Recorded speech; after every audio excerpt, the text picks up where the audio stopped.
He said, until in the midst of the battle, I hear what? We see there's a warrior of the Quraysh that is the most foulest person upon that day, cursing whom? Cursing the Messenger of Allah ﷺ and the believing army. And he said, when I notice him, immediately I notice Abu Dujana notices the warrior. He said, Abu Dujana immediately pursues that combatant. And he said, as soon as Abu Dujana gets there, he fells the individual, falls them, and takes his sword to kill the individual. And he says that what? The person then screams out.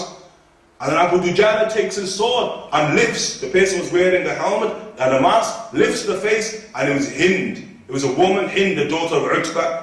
So when Abu Dujana saw there was a woman, he just took his sword and sheathed his sword and went back to battle. I didn't kill her. Okay? And Zubayr says, now I understood. Just the etiquette, the control that he has inside of war. Because from the instructions of the Prophet ﷺ in a hadith mutawatir, do not take the life of a woman.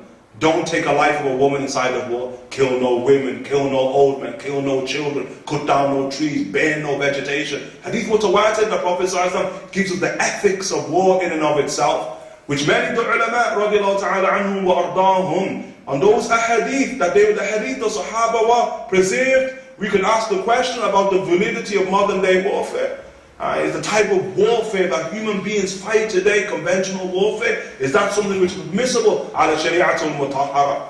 Because it contravenes the great ethics of war. You're going to guarantee the life of a woman. Even if she's a combatant, you're going to guarantee her life. You're going to guarantee the life of old people, of children. You're going to guarantee vegetation, the life of trees. You're going to guarantee that with the way modern warfare is fought? Impossible. You cannot guarantee that in terms of modern warfare. And that's why many of the ulama say the nature of manhaj al-nubuwah, the Prophet ﷺ says you will live in a time of tyrants. يَكُونُ جَبَابِرًا, he said tyrants, the age in which we live in, no doubt the age of tyrants. ثُمَّ يَعُودْ إِلَى مَنْهَجِ النُّبُوَّةِ, then it will return back to the way of prophecy. And many of the ulama say in order for that to happen, based upon multiple traditions, the technopoly must be destroyed.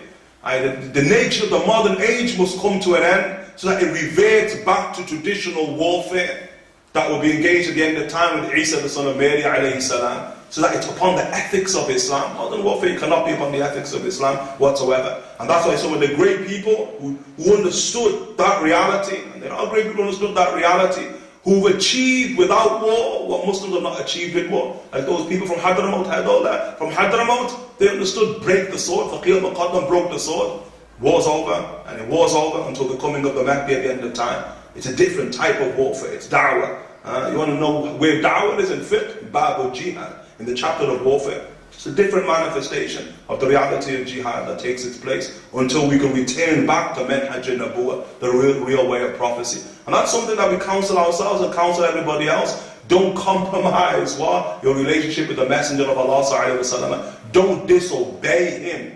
No matter who's shouting at the minbar, no matter how angry that one may be, no matter how much oppression is reaping upon the Muslim Ummah, never disobey the Messenger of Allah sallallahu alaihi wasallam, because there are ramifications for the